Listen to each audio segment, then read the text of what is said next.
Hi friends, welcome back to Suha guest vlogs. ಎಲ್ಲರೂ ಹೇಗಿದ್ದೀರಾ? ನಾನು ಚೆನ್ನಾಗಿದ್ದೀನಿ, ನೀವು ಕೂಡ ಚೆನ್ನಾಗಿದ್ದೀರಾ ಅನ್ಕೊಂಡಿದ್ದೀನಿ.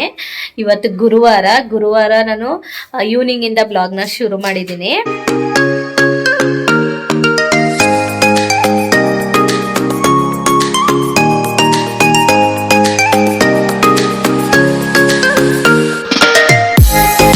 ಇನ್ನು ಆಲ್ರೆಡಿ ಇವತ್ತು ರಾಘವೇಂದ್ರ ಸ್ವಾಮಿ ದಿನ ಅಲ್ವಾ, ಗುರುವಾರ ಅಲ್ವಾ, ಹಾಗಾಗಿ ಪೂಜೆನೂ ಕೂಡ ಮಾಡ್ಕೊಂಡಿದ್ದೀನಿ, ತೋರಿಸ್ತೀನಿ ರೀ.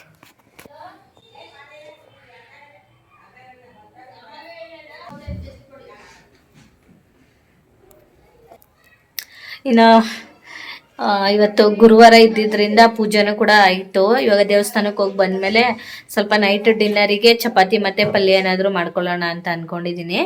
ಅದೆಲ್ಲರಿಗೂ ಗೊತ್ತೇ ಇರುತ್ತೆ ನಿಮಗೆ, ಮಾಮೂಲಿಯಾಗಿ ಕೋಸು ಪಲ್ಯ ಮಾಡಿ ಚಪಾತಿ ಮಾಡೋದು. ಹಾಗಾಗಿ ನಾನೇನು ಬ್ಲಾಗೇನು ಶೂಟ್ ಮಾಡ್ಕೊಳ್ಳಲ್ಲ. ಯಾವುದಾದ್ರೂ ಡಿಫ್ರೆಂಟ್ ಆಗಿರೋ ರೆಸಿಪಿನ ತೋರಿಸಿದ್ರೆ ಆಗ ನಾನು ವಿಡಿಯೋನ ಶೇರ್ ಮಾಡ್ಕೊಳ್ತೀನಿ, ಆಯಿತಾ? ಇವಾಗ ಬನ್ನಿ ಟೆಂಪಲ್ಗೆ ಹೋಗಿ ಬರೋಣ. ಇನ್ನ ಟೆಂಪಲ್ಗೆ ಹೋಗಿ ಬರೋಕ್ಕಿಂತ ಮುಂಚೆ ನಾನು ಹೇಗ್ ಪೂಜೆ ಮಾಡಿದೆ ಅಂತ ಅಂದ್ಬಿಟ್ಟು ವಿಡಿಯೋನ ಇಲ್ಲಿ ಶೇರ್ ಮಾಡ್ಕೊಳ್ತಾ ಇದ್ದೀನಿ. ಇವತ್ತು ಗುರುವಾರ ಆಗಿದ್ರಿಂದ ಸ್ವಲ್ಪ ವಿಶೇಷವಾಗಿ ಪೂಜೆನ ಮಾಡ್ಕೊಂಡಿರೋದು. ಮಾಮೂಲಿ ದಿನಗಳಲ್ಲಿ ಮಾಮೂಲಿಯಾಗಿ ಹೂವೆಲ್ಲ ಚೇಂಜ್ ಮಾಡಿ ಪೂಜೆನ ಮಾಡ್ಕೊಳ್ತೀನಿ. ಇವತ್ತು ವಾರ ಇತ್ತಲ್ವಾ, ಹಾಗಾಗಿ ಆರತಿ ಎಲ್ಲಾನು ಮಾಡ್ಕೊಂಡು ಪೂಜೆ ಮಾಡ್ತೀನಿ. ಅಂದ್ರೆ ಏಕಾರತಿ ಮಾಡ್ತೀನಿ, ಜೋಡಿ ಆರತಿನೂ ಮಾಡ್ತೀನಿ. ಇದ್ರ ಜೊತೆಗೆ ಪಂಚಾರತಿ ಎಲ್ಲಾನು ಮಾಡಿ ಪೂಜೆನ ಮುಗಿಸ್ಕೊಳ್ತೀನಿ. ವಾರದಲ್ಲಿ ಒಂದ್ಸಲ ಈ ತರ ಮಾಡ್ತೀನಿ. ವಾರ ಇರ್ಬೇಕಾದ್ರೆ ಮಾತ್ರ ಈ ತರ ಮಾಡೋದು, ಬೇರೆ ದಿನಗಳೆಲ್ಲ ಏನು ಆರತಿ ಎಲ್ಲ ಏನು ಮಾಡ್ಲಿಕ್ಕೆ ಹೋಗಲ್ಲ. ಇನ್ನ ಇವತ್ತು ಈ ತರ ಪೂಜೆ ಮಾಡ್ಬೇಕು ಅಂತ ಅನ್ಕೊಂಡು ಮಾಡಿದೀನಿ. ರಾಯರ ಫೋಟೋನು ನೋಡಿ ಎಷ್ಟು ಚೆನ್ನಾಗಿ ಕಾಣಿಸ್ತಿದೆ ಅಂತ ಹೇಳ್ಬಿಟ್ಟು ಅದನ್ನ ಗೋಡೆ ಮೇಲೆ ಫಿಕ್ಸ್ ಮಾಡಿಸ್ಬೇಕು. ಹಾಗಾಗಿ ಮಾಡ್ಸಿಲ್ವಲ್ಲ, ಹಾಗಾಗಿ ದೇವ್ರ ಮನೆ ಹತ್ರನೇ ಮೇಲ್ಗಡೆ ಇಟ್ಟಿದ್ದೀನಿ. ಇನ್ನು ನೆಕ್ಸ್ಟ್ ವಿಡಿಯೋಗಳಲ್ಲಿ ಫಿಕ್ಸ್ ಮಾಡಿಸ್ಬೇಕು ಅಷ್ಟೊತ್ತಿಗೆ. ಯಾಕಂತಂದ್ರೆ ಕೆಳಗಡೆ ಇಟ್ಟು ಪೂಜೆ ಮಾಡ್ಲಿಕ್ಕೆ ಆಗಲ್ಲ ಜಾಸ್ತಿ. ನಮ್ಮ ಮೇಲ್ಗಡೆ ಹಾಕಿದ್ರೆ ಚೆನ್ನಾಗಿ ಹೂವು ಎಲ್ಲ ಹಾಕ್ಬಿಟ್ಟು ಮಾಡ್ಬೋದು ಅಂತ ಹೇಳಿ ಅದಾದ್ಮೇಲೆ ಈಗ ಟೆಂಪಲ್ಗೆ ಬಂದಿದ್ದೀವಿ.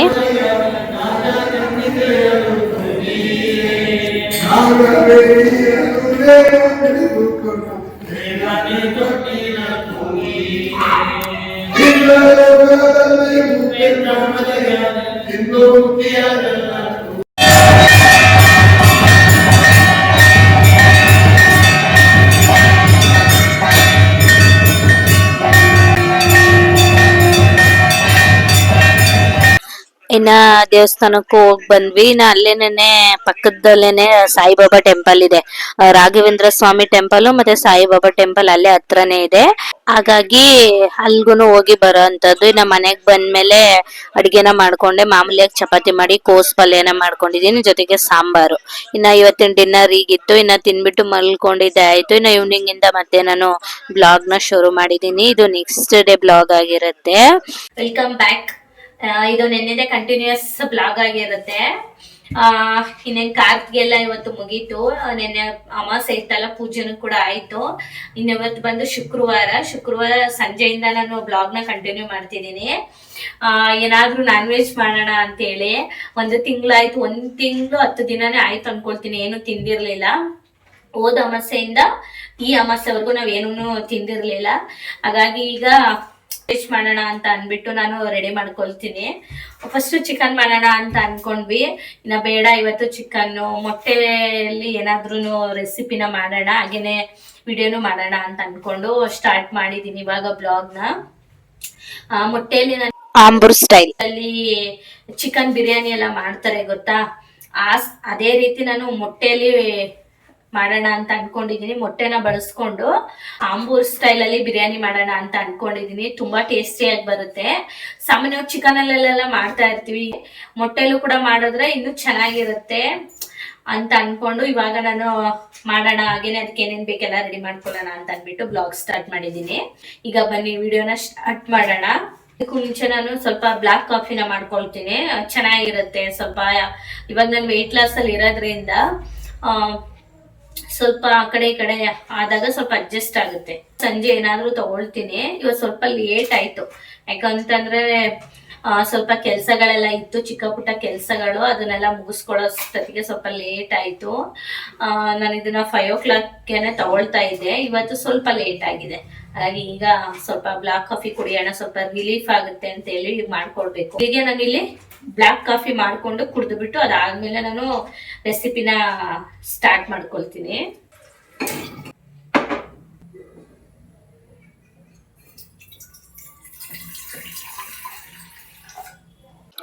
ನಾನಿಲ್ಲಿ ಒಂದೊಂದು ದಿನ ಒಂದೊಂದ್ ತರ ಕಾಫಿ ಅಥವಾ ಟೀನ ಮಾಡ್ಕೊಂಡು ಕುಡಿತೀನಿ, ಇಲ್ಲಾಂದ್ರೆ ಕಷಾಯ ಮಾಡ್ಕೊಂಡು ಕುಡಿತೀನಿ, ಇಲ್ಲಾಂದ್ರೆ ಗ್ರೀನ್ ಟೀ ಆ ತರ ತಗೊಳ್ತೀನಿ. ಇವತ್ತು ಕಾಫಿನ ಮಾಡ್ಕೊಂಡು ಕುಡಿಯೋಣ ಅಂತ ಹೇಳ್ಬಿಟ್ಟು ಶುಗರ್ಲೆಸ್ ಕಾಫಿನ ಮಾಡ್ಕೊಳ್ತಾ ಇದ್ದೀನಿ.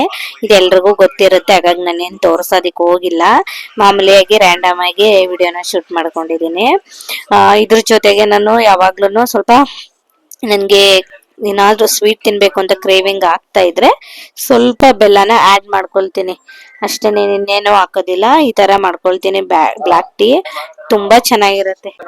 ನೀವು ಯಾವಾಗ ಬೇಕಾದ್ರೂ ಮಾಡ್ಕೊಂಡು ಕುಡಿದ್ರೆ ತುಂಬಾ ಚೆನ್ನಾಗಿರುತ್ತೆ. ಶುಗರ್ ಎಲ್ಲ ಹಾಕೋ ಬದಲು ಯಾವಾಗಾದ್ರೂ ಕ್ರೇವಿಂಗ್ ಆದ್ರೆ ಸ್ವಲ್ಪ ಬೆಲ್ಲನ ಹಾಕೊಳ್ಳಿ, ಒಂದ್ 1/4 ಸ್ಪೂನ್ ಅಷ್ಟು ಹಾಕೊಂಡ್ ಮಾಡ್ಕೊಂಡ್ರೆ ಇನ್ನೂ ಚೆನ್ನಾಗಿರುತ್ತೆ. ಇನ್ನ ಇವಾಗ ಬ್ಲಾಕ್ ಟೀನು ಕುಡ್ಕೊಂಡು ಇದು ಆಯ್ತು. ಇನ್ನ ಇವಾಗ ರೆಸಿಪಿ ಮಾಡ್ಲಿಕ್ಕೆ ಏನೇನ್ ಬೇಕು ನೋಡಿ ಅದನ್ನೆಲ್ಲ ನಾನು ರೆಡಿ ಮಾಡ್ಕೊಳ್ತಾ ಇದ್ದೀನಿ. ಮೊದ್ಲಿಗೆ ನಾನು ಮೊಟ್ಟೆನ ಬೇಯಲಿಕ್ಕೆ ಇಡೋಣ ಅಂತ ಹೇಳ್ಬಿಟ್ಟು ನಾನು ಟೀ ಮಾಡ್ಕೊಂಡ್ನಲ್ವಾ, ಅದೇ ಬೌಲಲ್ಲಿ ಮೊಟ್ಟೆನು ಕೂಡ ಬೇಯಲಿಕ್ಕೆ ಇಟ್ಕೊಳ್ತಾ ಇದ್ದೀನಿ. ಚೆನ್ನಾಗಿ ಬೆಂದ್ಕೊಳ್ಳುತ್ತೆ, ಇದ್ರಲ್ಲಿ ಬೇಗನೆ ಕುಕ್ ಆಗಿಬಿಡುತ್ತೆ. ಮಾಮೂಲಿಯಾಗಿ ನಾರ್ಮಲ್ ಪಾತ್ರೆಲೆಲ್ಲ ಮಾಡ್ತೀವಲ್ಲ ಸ್ವಲ್ಪ ಟೈಮ್ ಹಿಡಿಯುತ್ತೆ. ಈ ತರ ಗ್ಲಾಸ್ದು ಬೌಲು ಅಥವಾ ಕಂಟೈನರ್ ಯಾವ್ದಾದ್ರು ಬರುತ್ತಲ್ಲ ಚಿಕ್ಕದು, ಅದ್ರಲ್ಲಿ ಮಾಡ್ಕೊಂಡ್ರೆ ತುಂಬಾ ಇನ್ನೂ ಚೆನ್ನಾಗಿ ಕುಕ್ ಆಗುತ್ತೆ, ಬೇಗನೆ ಕುಕ್ ಆಗುತ್ತೆ. ಹಾಗಾಗಿ ನಾನು ಇದ್ರಲ್ಲೇನೆ ಇಟ್ಕೊಂಡ್ಬಿಡ್ತಾ ಇದ್ದೀನಿ. ಇನ್ನು ಅದು ಕೂಡ ಬೇಯಲಿಕ್ಕೆ ಇಟ್ಟಿದ್ದು ಆಯ್ತು.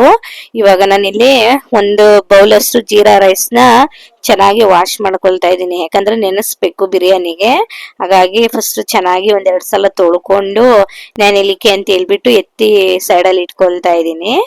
ಇನ್ನ ಇನ್ನೊಂದು ಬೌಲ್ಗೆ ನಾನು ಬಿಸಿನೀರನ್ನ ಸೇರಿಸ್ಕೊಳ್ತಾ ಇದ್ದೀನಿ. ಇದಕ್ಕೆ ನಾವು ಬಿಸಿನೀರನ್ನ ಚೆನ್ನಾಗಿ ಕಾಯಿಸ್ಕೊಂಡಿರ್ಬೇಕು. ಹಾಗಾಗಿ ಚೆನ್ನಾಗಿ ಕುದ್ದಿರೋ ನೀರ್ನ ನಾನು ಒಂದು ಬೌಲ್ಗೆ ಸೇರಿಸ್ಕೊಂಡು 1 ಇಡಿ ಆಗೋಷ್ಟು ಬ್ಯಾಡಗೆ ಮೆಣಸಿನ್ಕಾಯಿ, 1 ಇಡಿ ಆಗೋಷ್ಟು ಗುಂಟೂರು ಮೆಣಸಿನ್ಕಾಯಿನ ಸೇರಿಸ್ಕೊಳ್ತಾ ಇದ್ದೀನಿ. ನೀವು ಹೆಚ್ಚು ಕಡಿಮೆ ಕೂಡ ಮಾಡ್ಕೊಬಹುದು. ಇದನ್ನ ಚೆನ್ನಾಗಿ 20 ನಿಮಿಷನಾದ್ರೂ ನೆನೆಲಿಕ್ಕೆ ಇಟ್ಕೊಬೇಕು. ಹಾಗಾಗಿ ನಾನು ಬಿಸಿನೀರ್ ಹಾಕ್ಬಿಟ್ಟು 20 ನಿಮಿಷ ನೆನೆಲಿಕ್ಕೆ ಇಟ್ಟಿದ್ದೀನಿ. ಇದೆಲ್ಲ ರೆಸಿಪಿನ ರೆಡಿ ಮಾಡ್ಕೊಳ್ಳೋ ಅಷ್ಟೊತ್ತಿಗೆ ಅದು ಕೂಡ ಚೆನ್ನಾಗಿ ಈಗ ಇದನ್ನು ಕೂಡ ಪಕ್ಕದಲ್ಲಿ ಎತ್ತಿ ಇಟ್ಕೊಳ್ಳೋಣ. ಇವಾಗ ರೆಸಿಪಿ ಮಾಡ್ಲಿಕ್ಕೆ ಈರುಳ್ಳಿ ಇದೆಲ್ಲಾನು ಬೇಕಾಗುತ್ತೆ, ಹಾಗಾಗಿ ಅದನ್ನ ಕೂಡ ತಗೊಂಡು ಎಲ್ಲಾನು ಬಿಡಿಸ್ತಾ ಇದ್ದೀನಿ. ಈ ರೆಸಿಪಿಗೆ ಏನು ಅಂತಂದ್ರೆ ಈರುಳ್ಳಿ ಮತ್ತೆ ಟೊಮೆಟೊನ ಕರೆಕ್ಟ್ ಆಗಿ ಒಂದೇ ಕ್ವಾಂಟಿಟಿಯಲ್ಲಿ ತಗೊಬೇಕು. ನಾವು ಈರುಳ್ಳಿನ ಎಷ್ಟು ತಗೊಂಡಿರ್ತೀವಿ ನೋಡಿ, ಟೊಮೆಟೊನು ಕೂಡ ಅಷ್ಟೇ ತಗೊಬೇಕು. ಹಾಗಾಗಿ ಇವಾಗ ಈರುಳ್ಳಿ, ಟೊಮೆಟೊ ಮತ್ತೆ ಪುದೀನ, ಕೊತ್ತಂಬರಿ ಸೊಪ್ಪು ಇದನ್ನೆಲ್ಲಾನು ಕಟ್ ಮಾಡಿ ಇಟ್ಕೊಳ್ತಾ ಇದ್ದೀನಿ. ಫಸ್ಟಿಗೆ ಇದನ್ನೆಲ್ಲ ಕಟ್ ಮಾಡಿ ಇಟ್ಕೊಂಡ್ರೆ ಬೇಗ ಕುಕಿಂಗ್ ಮಾಡ್ಬೋದು ಅಂತ ಹೇಳ್ಬಿಟ್ಟು, ಇನ್ನ ಅಷ್ಟೊತ್ತಿಗೆ ಮೊಟ್ಟೆನು ಕೂಡ ಚೆನ್ನಾಗಿ ಬೆಂದಿತ್ತು. ಈ ಕೆಲಸ ಎಲ್ಲ ಮುಗಿಸ್ಕೊಳ್ಳೋಷ್ಟೊತ್ತಿಗೆ ಅದನ್ನು ಕೂಡ ಚೆನ್ನಾಗಿ ಬೆಂದಿರುತ್ತೆ. ಇನ್ನ ಇವಾಗ ಒಂದು ಕಡಾಯಿನ ಇಟ್ಕೊಂಡಿದ್ದೀನಿ ಗ್ಯಾಸ್ ಮೇಲೆ, ಫ್ರೈ ಪ್ಯಾನ್ ಇಟ್ಕೊಂಡು 1.5 ಸ್ಪೂನ್ ಆಗೋಷ್ಟು ಕಡಲೆಕಾಯಿ ಎಣ್ಣೆನ ಸೇರಿಸ್ತಾ ಇದ್ದೀನಿ. ಅಂದ್ರೆ ಸ್ವಲ್ಪ 1.5 ಸ್ಪೂನ್ಗಿಂತ ಸ್ವಲ್ಪ ಕಡಿಮೆ ಎಣ್ಣೆನ ಸೇರಿಸ್ಕೊಂಡಿದ್ದೀನಿ. ಇನ್ನು ಇದಕ್ಕೆ ಇವಾಗ ನಾವು ಬೇಯಿಸಿಟ್ಕೊಂಡಿರೋ ಮೊಟ್ಟೆಗೆ ಕಟ್ಸ್ನ ಹಾಕೊಂಡಿದ್ದೀನಿ ನಾನು. ನೀವು ಬೇಡ ಅಂತಂದ್ರೆ ಹಂಗೇನು ಕೂಡ ಫ್ರೈ ಮಾಡ್ಕೊಬಹುದು. ಅದನ್ನ ಹಾಕ್ಬಿಟ್ಟು ಅದಕ್ಕೆ ಉಪ್ಪು ಮತ್ತೆ 1 ಚಿಟಿಕೆ ಆಗೋಷ್ಟು ಅರಿಶಿನ, 1 ಚಿಟಿಕೆ ಆಗೋಷ್ಟು ಅಚ್ಚ ಖಾರದ ಪುಡಿ, ಇಷ್ಟನ್ನ ಹಾಕೊಂಡು ಚೆನ್ನಾಗಿ ಫ್ರೈ ಮಾಡ್ಕೊಬೇಕು. ಸ್ಟೀಲ್ ಪಾತ್ರೆಯಲ್ಲಿ ಮಾಡಿದ್ರೆ ತಳ ಹಿಡಿ ಅಂತ ಹೇಳ್ತಾರೆ, ಏನು ತಳ ಹಿಡಿಯೋದಿಲ್ಲ, ಚೆನ್ನಾಗೇನೆ ಕುಕ್ ಆಗುತ್ತೆ. ನೋಡ್ತಾ ಇರ್ಬೋದು ನೀವು. ಈಗ ಇಷ್ಟ ಆದ್ರೆ ಸಾಕಾಗುತ್ತೆ. ಇದನ್ನ ಇವಾಗ ನಾನು ಒಂದು ಪ್ಲೇಟ್ಗೆ ಎತ್ತಿ ಇಟ್ಕೊಳ್ತಾ ಇದ್ದೀನಿ. ತುಂಬಾ ಚೆನ್ನಾಗಾಗುತ್ತೆ ಈ ತರ. ನೀವು ಮೊಟ್ಟೆನ ಫಸ್ಟೇನೆ ರೋಸ್ಟ್ ಮಾಡ್ಕೊಳ್ಳಿ, ಸಖತ್ ಟೇಸ್ಟಿಯಾಗಿ ಬರುತ್ತೆ. ತಿನ್ನುವಾಗ್ಲೂ ಅಷ್ಟೇನೆ ಸಪ್ಪೆ ಸಪ್ಪೆ ಅನ್ಸಲ್ಲ. ಮಾಮೂಲಿಯಾಗಿ ನಾವು ಬೇಯಿಸಿರೋ ಮೊಟ್ಟೆ ಎಲ್ಲ ತಿಂದಾಗ ಸಪ್ಪೆ ಅನ್ಸುತ್ತಲ್ಲ, ಆತರ ಏನು ಅನ್ಸೋದಿಲ್ಲ ಈ ತರ ಮಾಡೋದ್ರಿಂದ. ಇನ್ನು ಇದು ಕೂಡ ರೆಡಿ ಮಾಡ್ಕೊಂಡಿದ್ದಾಯ್ತು. ಈಗ ಗ್ಯಾಸ್ ಮೇಲೆ ಒಂದು ಕಡಾಯಿ ಇಟ್ಕೊಂಡು ಮಾಮೂಲಿಯಾಗಿ ಸನ್ಫ್ಲವರ್ ಎಣ್ಣೆ ಬರುತ್ತಲ್ಲ ಅದನ್ನ ಸೇರಿಸಿದೀನಿ. ಇನ್ನು ಅದ್ರ ಜೊತೆಗೆ 1 ಸ್ಪೂನ್ ಆಗೋಷ್ಟು ತುಪ್ಪ. ಇದು ಚೆನ್ನಾಗಿ ಬಿಸಿ ಆದ್ಮೇಲೆ ಪಲಾವ್ ಎಲೆ, ಏಲಕ್ಕಿ, ಲವಂಗ, ಚಕ್ಕೆ, ಜಾಪತ್ರೆ, ಮರಾಠಿ ಮೊಗ್ಗು ಇದನ್ನೆಲ್ಲಾನು ಹಾಕ್ಬಿಟ್ಟು ಒಂದ್ ಸ್ವಲ್ಪ ಬಾಡಿಸ್ಕೊಬೇಕು. ಇದೆಲ್ಲ ಬಾಡಿಸಿದಾದ್ಮೇಲೆ ಒಂದು 5ರಿಂದ 6 ಈರುಳ್ಳಿನ ತಗೊಂಡಿದ್ದೀನಿ. ಮೀಡಿಯಂ ಸೈಜ್ಗಿಂತ ಸ್ವಲ್ಪ ದೊಡ್ಡದು ಈರುಳ್ಳಿ, ಒಂದು 5ರಿಂದ 6 ಕಟ್ ಮಾಡಿ ನಾನು ಇಲ್ಲಿ ಸೇರಿಸಿದೀನಿ. ಸ್ಲೈಸ್ ಆಗಿ ಕಟ್ ಮಾಡ್ಕೊಂಡಿದೀನಿ. ಇನ್ನ ಇದು ಇಷ್ಟು ಕಲರ್ ಚೇಂಜ್ ಆಗೋವರೆಗೂ ಫ್ರೈ ಆದ್ರೆ ಸಾಕಾಗುತ್ತೆ. ಇನ್ನು ಇವಾಗ ಇದಕ್ಕೇನೆ 1.5 ಸ್ಪೂನ್ ಆಗೋಷ್ಟು ಶುಂಠಿ ಬೆಳ್ಳುಳ್ಳಿ ಪೇಸ್ಟ್ ನ ಸೇರಿಸ್ಕೊಳ್ತಾ ಇದ್ದೀನಿ. ಆದಷ್ಟು ಫ್ರೆಶ್ ಆಗಿರೋದನ್ನ ಸೇರಿಸಿ ಚೆನ್ನಾಗಿ ಟೇಸ್ಟ್ ಬರುತ್ತೆ. ಇದೆಲ್ಲ ಹಸಿ ಸ್ಮೆಲ್ ಹೋದ್ಮೇಲೆ ಟೊಮೆಟೊನು ಅಷ್ಟೇನೆ 4 ರಿಂದ 5 ಟೊಮೆಟೊನ ತಗೊಂಡಿದ್ದೀನಿ. ಈರುಳ್ಳಿನ ಎಷ್ಟು ತಗೊಳ್ತೀವಿ ಟೊಮೆಟೊನು ಅಷ್ಟೇ ತಗೊಬೇಕು.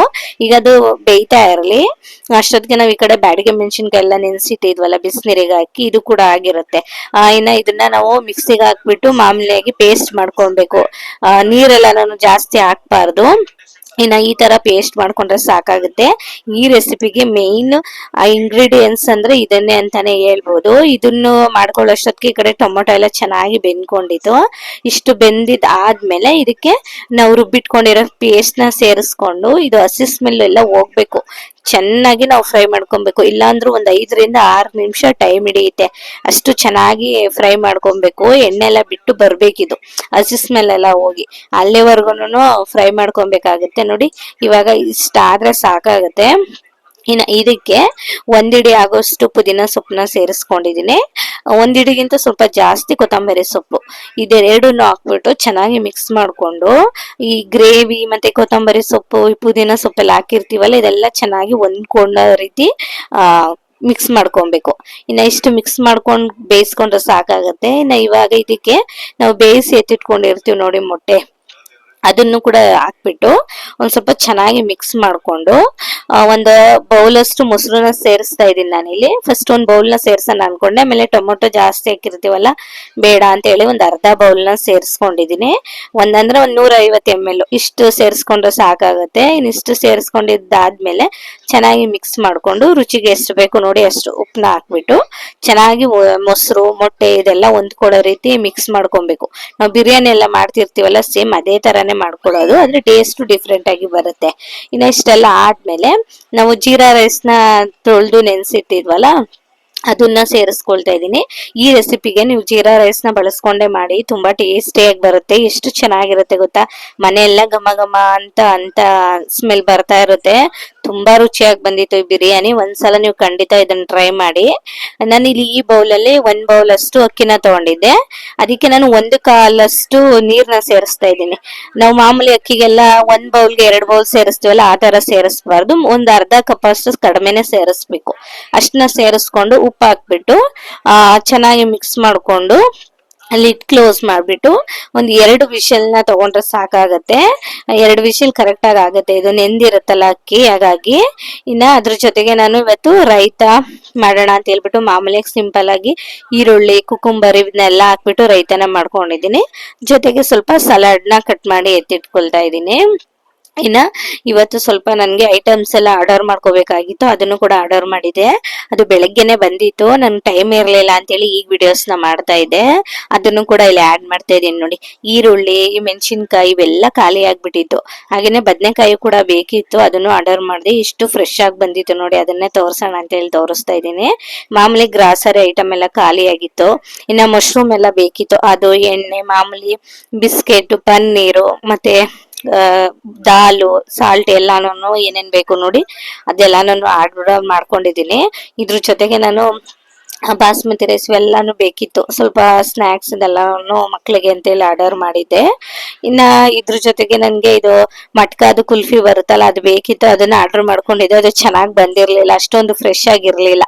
ನನ್ಗೇನೋ ಅದು ಚೆನ್ನಾಗಿಲ್ಲ ಅಂತ ಅನ್ನಿಸ್ತು, ಇನ್ ತಿನ್ಲಿಕ್ಕೆ ಹೋಗ್ಲಿಲ್ಲ. ಇನ್ನು ಆ ಕ್ಲಿಪ್ಪಿಂಗ್ ನ ಇಲ್ಲಿ ಆಡ್ ಮಾಡಿದೀನಿ ಅಷ್ಟೇನೆ. ಇನ್ನ ಬಿರಿಯಾನಿನೂ ಕೂಡ ಇವಾಗ ರೆಡಿ ಆಯ್ತು.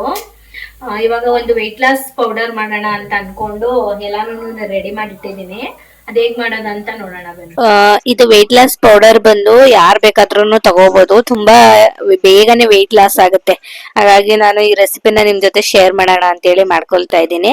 ನಾನು ಗ್ಯಾಸ್ ಮೇಲೆ ಒಂದು ಕಡಾಯಿ ಇಟ್ಬಿಟ್ಟು ಅದಕ್ಕೆ 1 ಕಪ್ ಆಗುವಷ್ಟು ಜೀರಿಗೆ, 1/4 ಕಪ್ ಆಗುವಷ್ಟು ಅಜ್ವಾಯಿನು, ಒಂದು ಅರ್ಧ ಕಪ್ ಆಗುವಷ್ಟು ಸೋಂಪನ್ನ ತಗೊಂಡಿದ್ದೀನಿ. ನಾವು 1 ಕಪ್ ಜೀರಿಗೆಗೆ ಮಾಮೂಲಿಯಾಗಿ 1/4 ಕಪ್ ಆಗುವಷ್ಟು ಅಜ್ವಾಯಿನು, ಅರ್ಧ ಕಪ್ ಅಷ್ಟು ಸೋಂಪು, ಇಷ್ಟನ್ನೆಲ್ಲ ಹಾಕ್ಬಿಟ್ಟು ಕಲರ್ ಚೇಂಜ್ ಆಗೋ ಆಗೋವರ್ಗು ಹುರ್ಕೊಬೇಕು. ಇದು ಮಾಮೂಲಿ ಸೀಸ್ ಅದಕ್ಕೆಲ್ಲ ಹೋಗ್ಬಾರ್ದು, ನಿಮ್ಗೆ ಗೊತ್ತಾಗುತ್ತೆ ಕಲರ್ ಚೇಂಜ್ ಆಗೋದು, ಅಲ್ಲಿವರೆಗೂ ಹುರ್ಕೊಂಡ್ರೆ ಸಾಕಾಗುತ್ತೆ. ಇನ್ನ ಇಷ್ಟ ಆದ್ರೆ ಸಾಕು. ಇದನ್ನ ಇವಾಗ ಒಂದು ಪ್ಲೇಟ್ಗೆ ಹಾಕೊಳ್ತಾ ಇದ್ದೀನಿ. ಈಗ ಅದೇ ಕಡಾಯಿಗೆ ಒಂದು ಅರ್ಧ ಕಪ್ ಆಗೋಷ್ಟು ಮೆಂತ್ಯನ ತಗೊಂಡಿದ್ದೀನಿ. ಮೆಂತ್ಯ ಜಾಸ್ತಿ ಕೈ ಬರುತ್ತೆ, ಹಾಗಾಗಿ ನಾವು ಒಂದು ಅರ್ಧ ಕಪ್ ತಗೊಂಡ್ರೆ ಸಾಕಾಗುತ್ತೆ. ಇದನ್ನು ಹಾಕ್ಬಿಟ್ಟು ಕಲರ್ ಚೇಂಜ್ ಆಗೋವರೆಗೂ ಫ್ರೈ ಮಾಡ್ಕೊಂಡು ಒಂದು ಪ್ಲೇಟ್ಗೆ ಎತ್ತಿಟ್ಕೊಳ್ಳೋದು. ಇನ್ನ ಇದಕ್ಕೆ 1 ಕಪ್ ಆಗೋಷ್ಟು ಧನಿಯಾ ಕಾಳನ್ನ ತಗೊಬೇಕು. ನಾವು ಅರ್ಧ ಕಪ್ ಮೆಂತೆ ತಗೊಂಡ್ರೆ 1 ಕಪ್ ಆಗೋಷ್ಟು ಧನಿಯಾ ಕಾಳು ತಗೊಳ್ಬೇಕು. ಇದಕ್ಕೆ ನಾನು ಎರಡೇ ಏಲಕ್ಕಿನ ಸೇರಿಸಿದ್ದೀನಿ. ಇದು ಆಪ್ಷನಲ್, ಬೇಕು ಅಂದ್ರೆ ಹಾಕೊಳ್ಳಿ, ನನಗೆ ಇಷ್ಟ ಆಗುತ್ತೆ ಫ್ಲೇವರ್, ಹಾಗಾಗಿ ಸೇರಿಸ್ಕೊಂಡಿದ್ದೀನಿ. ಇದನ್ನು ಕೂಡ ಹುರ್ಕೊಂಡು ಒಂದು ಪ್ಲೇಟ್ಗೆ ಹಾಕೊಳ್ತಾ ಇದ್ದೀನಿ. ಈಗ 1 ಸ್ಪೂನ್ ಆಗೋಷ್ಟು ಲವಂಗ, 1/4 ಸ್ಪೂನ್ ಆಗೋಷ್ಟು ಮೆಣಸು, ಇದನ್ನ ಹಾಕ್ಬಿಟ್ಟು ಒಂದ್ ಸೆಕೆಂಡ್ ಬಾಡಿಸ್ಕೊಂಡು ಎತ್ತಿಟ್ಕೊಬೇಕು. ಈ ಚಕ್ಕೆನ ತೋರಿಸ್ತಾ ಇದ್ದೀನಲ್ಲ, ಇದು ಬಂದು ದಾಲ್ಚಿನ್ನಿ ಚಕ್ಕೆ, ವೆಯ್ಟ್ ಲಾಸ್ ಚಕ್ಕೆ ಅಂತಾನೆ ಬರುತ್ತೆ. ಇದನ್ನ ತಗೊಬೇಕು. ಇದನ್ನ ತಗೊಂಡು ಮಾಮೂಲಿಯಾಗಿ ಸ್ವಲ್ಪ ಬಿಸಿ ಮಾಡ್ಕೊಬೇಕು, ಯಾಕಂದ್ರೆ ಮೆತ್ತಗೆ ಇರುತ್ತೆ ನೋಡಿ, ಪುಡಿ ಆಗಲ್ಲ. ಹಾಗಾಗಿ ಬಿಸಿ ಮಾಡ್ಕೊಂಡು ಎತ್ತಿಟ್ಕೊಬೇಕು. ಜಾಸ್ತಿ ಉರಿಲಿಕ್ಕೆ ಹೋಗ್ಬಾರ್ದು, ಟೇಸ್ಟ್ ಬೇರೆ ತರನೇ ಬಂದ್ಬಿಡುತ್ತೆ. ಸ್ವಲ್ಪ ಲೈಟ್ ಆಗಿ ಬಿಸಿ ಮಾಡ್ಕೊಂಡ್ರೆ ಸಾಕಾಗತ್ತೆ. ಇನ್ನ ಇದೆಲ್ಲಾನು ಹುರ್ಕೊಂಡಿದ್ ಆಯ್ತು. ಇನ್ನ ಚಕ್ಕೆ ಫ್ರೈ ಮಾಡ್ಲಿಕ್ಕೆ ಸ್ವಲ್ಪ ಟೈಮ್ ಹಿಡಿಯುತ್ತೆ. ಇದು ಬಂದು ದಾಲ್ಚಿನ್ನಿ ಚಕ್ಕೆ, ಮಾಮೂಲಿ ಚಕ್ಕೆನ ತಗೊಂಡ್ಬಾರ್ದು ವೆಯ್ಟ್ ಲಾಸ್ ಮಾಡ್ಬೇಕಾದ್ರೆ. ದಾಲ್ಚಿನ್ನಿ ಚಕ್ಕೆ ಅಂತಾನೆ ಸಿಗುತ್ತೆ ಈ ಸೂಪರ್ ಮಾರ್ಕೆಟ್ಗಳೆಲ್ಲ, ಆರಾಮಾಗಿ ಸಿಗುತ್ತೆ. ಆನ್ಲೈನ್ ಕೂಡ ಆರಾಮಾಗಿ ಸಿಗುತ್ತೆ. ಇದು ಒಂದು ಮ್ಯಾಜಿಕಲ್ ಡ್ರಿಂಕ್ ಆಗಿ ವರ್ಕ್ ಮಾಡುತ್ತೆ ಅಂತ ಅನ್ಬೋದು. ನಾನು ಒಂದು ವೀಕಿಂದ ತಗೊಳ್ತಾ ಇದ್ದೀನಿ. ನನ್ಗೆ ಒಂದು ವೀಕಿಂದಾನೇ ರಿಸಲ್ಟ್ ಗೊತ್ತಾಗಿದೆ. ಇದನ್ನ ಹೋಟೆಲ್ ತಗೊಬಹುದು, ಅಥವಾ ನಂಗೆ ಅವಾಗ ಆಗಿಲ್ಲ ಅಂತ ಅಂದ್ರೆ ಈವ್ನಿಂಗು ನೀವು ಊಟ ಮಾಡ್ತಿರಲ್ಲ ಮುಂಚೆ 1 2 ಅವರ್ಸ್ ಮುಂಚೆ ತಗೊಂಡ್ರು ಕೂಡ ನಡೆಯುತ್ತೆ. ಬೆಳಗಿನ ಜಾವ ತಗೊಂಡ್ರೆ ಇನ್ನೂ ಬೇಗನೆ ವರ್ಕ್ ಆಗುತ್ತೆ.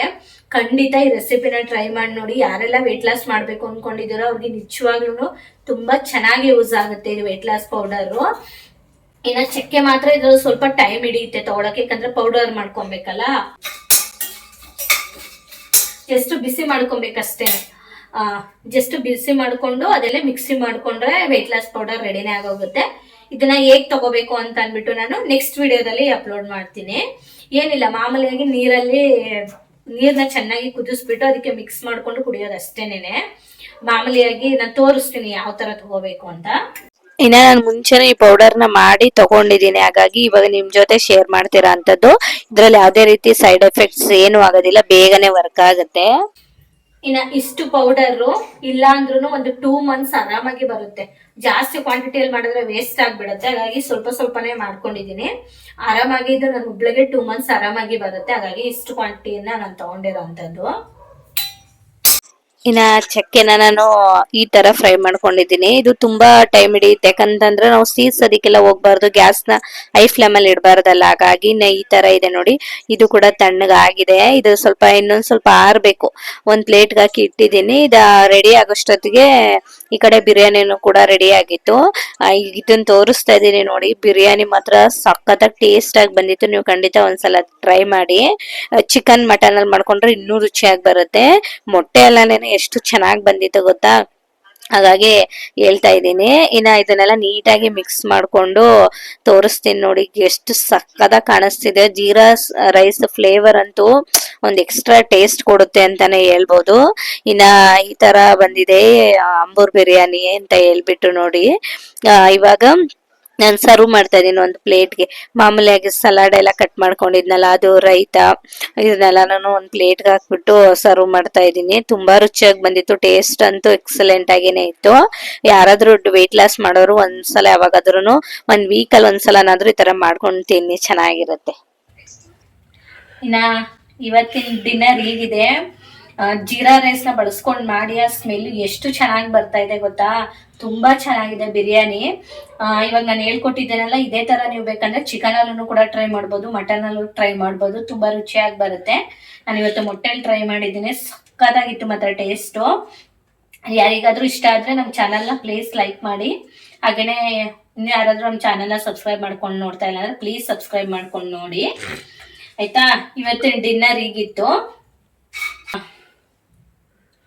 ಇನ್ನ ಇದು ಬಂದು ವೆಯ್ಟ್ ಲಾಸ್ ಪೌಡರ್ ಮಾಡ್ಲಿಕ್ಕೆ ಅಂತ ಫ್ರೈ ಮಾಡಿ ಇಟ್ಟಿದ್ನಲ್ವಾ, ಇದು ಸ್ವಲ್ಪ ತಣ್ಣಗಾಗ್ಲಿ, ಅಷ್ಟೊತ್ತಿಗೆ ನಾನು ಕೂಡ ಊಟ ಮುಗಿಸ್ಕೊಳ್ತೀನಿ. ತಣ್ಣಗಾದ್ಮೇಲೆ ಇದು ಮಾಮೂಲಿಯಾಗಿ ಪೌಡರ್ ಮಾಡ್ಕೊಳ್ಳೋದು ಅಷ್ಟೇನೆ.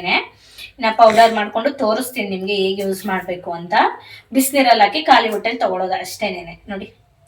ಎಷ್ಟು ಪರಿಮಳ ಇದೆ ಗೊತ್ತಾ. ಇದು ಅಷ್ಟೇನೆ ತುಂಬಾ ಚೆನ್ನಾಗಿದೆ ಸ್ಮೆಲ್ಲು. ಈ ರೆಸಿಪಿನ ವೆಯ್ಟ್ ಲಾಸ್ ಮಾಡ್ತೀರಲ್ವಾ, ಅವ್ರು ಖಂಡಿತ ನೀವು ಟ್ರೈ ಮಾಡಿ, ಬೇಗ ವೆಯ್ಟ್ ಲಾಸ್ ಆಗ್ತೀರಾ. ಇನ್ನ ಇವಾಗ ನಾನು ಊಟ ಎಲ್ಲ ಮುಗಿಸ್ಕೊಂಡು ಸ್ವಲ್ಪ ಹೊತ್ತು ವೆಯ್ಟ್ ಮಾಡ್ಕೊಂಡು ಕೂತಿದ್ದೆ. ಇನ್ನು ನಮ್ಮ ಯಜಮಾನ್ರು ಬಂದಿರ್ಲಿಲ್ಲ, ಮುಂಚೆನೆ ನಾನೇ ಊಟನ ಮುಗಿಸ್ಕೊಂಡಿದ್ದೆ, ಯಾಕಂದ್ರೆ ಲೇಟ್ ಆಗ್ಬಿಟ್ಟಿತ್ತು. ಆಲ್ರೆಡಿ ಒಂದು 11 o'clock ಆಗಿತ್ತು. ಹಾಗಾಗಿ ಇನ್ನ ಅವ್ರು ಬಂದ್ಮೇಲೆ ಅವ್ರಿಗೆ ಹಾಕೊಟ್ರಾಯ್ತು ಅಂತೇಳಿ ನಾನು ಊಟ ಎಲ್ಲ ಮುಗಿಸ್ಕೊಂಡು ಇವಾಗ ಚಕ್ಕೆನ ಸ್ವಲ್ಪ ಪೌಡರ್ ಮಾಡ್ಕೊಳ್ತಾ ಇದ್ದೀನಿ. ಅಂದ್ರೆ ಪುಡಿ ತರ, ಯಾಕಂದ್ರೆ ಮಿಕ್ಸರ್ ಜಾರಿಗೆ ಹಾಕಿದ್ರೆ ಒಂದೇ ಸಲ ಅದು ನೈಸ್ ಆಗಿ ಪುಡಿ ಆಗೋದಿಲ್ಲ ಅಂತ ಹೇಳ್ಬಿಟ್ಟು ಒಂದ್ ಸ್ವಲ್ಪ ಕುಟಾಣಿಯಲ್ಲಿ ಕುಟ್ಬಿಟ್ಟು ಸೇರಿಸ್ಕೊಳ್ತಾ ಇದ್ದೀನಿ. ಇನ್ನೆಲ್ಲ ಐಟಮ್ನು ನೀವು ಹಾಗೇನೆ ಸೇರಿಸ್ಕೊಬಹುದು. ಇದೆಲ್ಲ ಚೆನ್ನಾಗಿ ಪೌಡರ್ ಆಗುತ್ತೆ. ಒಂದ್ ಮಿಕ್ಸರ್ ಜಾರ್ಗೆ ಸೇರಿಸ್ಬಿಟ್ಟು ಮಾಮೂಲಿ ಪಲ್ಸ್ ರೀತಿ ಗ್ರೈಂಡ್ ಮಾಡ್ಕೊಂಡ್ರೆ ಈ ಪೌಡರ್ ರೆಡಿನೇ ಆಗೋಗುತ್ತೆ. ನಾನು ನೆಕ್ಸ್ಟ್ ವಿಡಿಯೋದಲ್ಲಿ ತೋರಿಸ್ತೀನಿ ಹೇಗ್ ತಗೊಳ್ಳೋದು ಅಂತ ಹೇಳದ್ನಲ್ವಾ, ಇದೇ ವಿಡಿಯೋದಲ್ಲಿ ತೋರಿಸ್ತೀನಿ. ತುಂಬಾ ಚೆನ್ನಾಗಿ ವೆಯ್ಟ್ ಲಾಸ್ ಆಗುತ್ತೆ. ಪೌಡರ್ ಕೂಡ ನೋಡಿ ಈ ಕನ್ಸಿಸ್ಟೆಂಟಿಯಲ್ಲಿ ಬಂದ್ರೆ ಸಾಕಾಗುತ್ತೆ. ತೀರಾ ಪೌಡರ್ ಆಗ್ಬೇಕು ಅಂತ ಏನಿಲ್ಲ, ಇಷ್ಟ ಆದ್ರೆ ಸಾಕು. ಇದನ್ನ ನಾನು ಇವಾಗ ಒಂದು ಏರ್ ಟೈಟ್ ಕಂಟೈನರ್ ಬಾಕ್ಸ್ ಅಲ್ಲಿ ಹಾಕಿಟ್ಕೊಳ್ತಾ ಇದ್ದೀನಿ. ನೀವು ಬೇಕಂದ್ರೆ ಗಾಜಿನ ಡಬ್ಬಿಯಲ್ಲೂ ಕೂಡ ಹಾಕಿಟ್ಕೊಬಹುದು. ಈಗ ಇದನ್ನ ಹೇಗೆ ಯೂಸ್ ಮಾಡೋದು ಅಂತ ನಾನು ತೋರಿಸ್ತಾ ಇದ್ದೀನಿ ನೋಡಿ. ವೆಯ್ಟ್ ಲಾಸ್ ಪೌಡರ್ ರೆಡಿ ಆಯ್ತು. ಇದು ಹೇಗ್ ಮಾಡೋದು ಅಂತ ತೋರಿಸ್ತೀನಿ, ಸಿಂಪಲ್. ಇನ್ನ ಒಂದು ಗ್ಲಾಸ್ಗೆ ಬಿಸಿನೀರ್ನ ಸೇರಿಸ್ಬಿಟ್ಟು 1 ಸ್ಪೂನ್ ಆಗೋಷ್ಟು ಈ ಪೌಡರ್ ನ ಸೇರಿಸ್ಕೊಂಡು ಮಿಕ್ಸ್ ಮಾಡ್ಕೊಳ್ಳೋದು ಅಷ್ಟೇನೆ. ಈ ತರ ಏನಾದ್ರೂ ತಗೋಬಹುದು, ಇಲ್ಲಾಂದ್ರೆ ಬಿಸಿನೀರ ಕುದಿತಾ ಇರ್ಬೇಕಾದ್ರೆ ಈ ಪೌಡರ್ ನ ಹಾಕಿ ಕುದಿಸಿ ಕೂಡ ತಗೊಬಹುದು. ಇಷ್ಟ ಮಾಡ್ಕೊಂಡ್ರೆ ಈ ರೆಸಿಪಿ ರೆಡಿನೇ ಆಗೋಗ್ಬಿಡುತ್ತೆ. Weight loss drink best drink ಅಂತಾನೆ ಹೇಳ್ಬೋದು. ಖಾಲಿ ಹೊಟ್ಟೆಲಿ ತಗೊಬೇಕು. ಇವತ್ತಿನ ಬ್ಲಾಗ್ ನಾನು ಇಲ್ಲಿಗೆ ಎಂಡ್ ಮಾಡ್ತೀನಿ. ಇವತ್ತಿನ ಬ್ಲಾಗ್ ಏನಾದ್ರು ನಿಮ್ಗೆ ಇಷ್ಟ ಆದ್ರೆ ಪ್ಲೀಸ್ ನಮ್ಮ ಚಾನಲ್ ಇನ್ನೂ ಯಾರಾದ್ರೂ ಸಬ್ಸ್ಕ್ರೈಬ್ ಮಾಡ್ಕೊಂಡಿಲ್ಲ ಅಂದ್ರೆ ಸಬ್ಸ್ಕ್ರೈಬ್ ಮಾಡ್ಕೊಂಡು ನೋಡಿ. ಹಾಗೇನೆ ನಿಮ್ಮ ಫ್ಯಾಮಿಲಿ ಫ್ರೆಂಡ್ಸ್ಗೂ ಎಲ್ರಿಗೂ ಶೇರ್ ಮಾಡಿ. ಮತ್ತೊಂದು ಹೊಸ ವಿಡಿಯೋದಲ್ಲಿ ಸಿಗ್ತೀನಿ.